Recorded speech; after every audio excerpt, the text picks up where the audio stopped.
Hello everyone. তো আজকে সকালটা খুব সুন্দরভাবে স্টার্ট হয়েছিল, কারণ আজকে ছিল অশোক ষষ্ঠী। আর আমার এটা ফার্স্ট টাইম অশোক ষষ্ঠী ছিল, সেই জন্য আমার খুব এক্সাইটেড ছিলাম আমি। কারণ হচ্ছে আমার ছেলের এখন 1 বছর বয়স, তো আমি ফার্স্ট টাইম করছিলাম। আর আমি আমার মায়ের বাড়িতেই করছি, যেহেতু মায়ের বাড়িতে আমি ছিলাম। আমার মা করে, আমার ঠাম্মা করে, সবাই আমাদের এখানে সবাই করে। আর অশোক ষষ্ঠীর অনেক রিচুয়াল হয় যেগুলো আমি জানি না, যেগুলো আমার মা বলে বলে দেয় এবং আমি সেগুলো করি।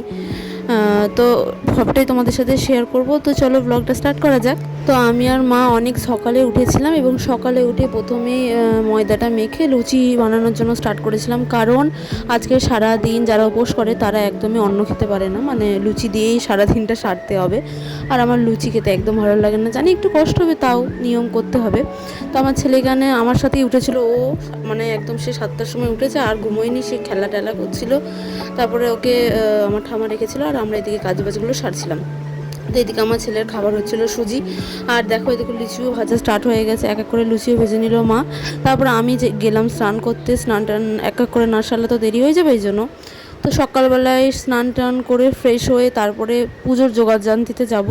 এবার পুজোর জোগাড়যন্ত্রের আগে যেহেতু আলপনা দেওয়া হয়নি, সেহেতু আমার ঠাকুমা তাড়াতাড়ি আলপনাটা দিয়ে নিচ্ছিল।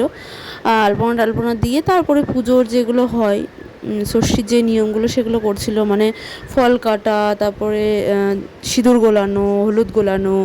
তারপরে এই যে দেখো পুজো টুজো দিয়ে নিয়েছি, ষষ্ঠীকে জল দিয়ে দিয়েছি। তারপরে আমার ছেলেকে সবার ষষ্ঠীর ফোঁটা দিয়েছে, আর আমিও দিলাম ষষ্ঠীর ফোঁটা দিয়ে। তারপরে একটা প্রসাদ খেতে হয়, তারপরে গিয়ে তুমি ওই লুচি খেতে পারবে, মানে অন্য খেতে পারবে না, লুচিই খেতে হবে।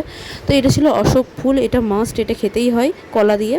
তো আমি এই যে খেয়ে নিলাম, আর আজকে আমার প্রথম ষষ্ঠী কমপ্লিট। তো চলো টাটা বাই বাই। কেমন লাগলো ব্লগটা অবশ্যই কমেন্টে জানিও।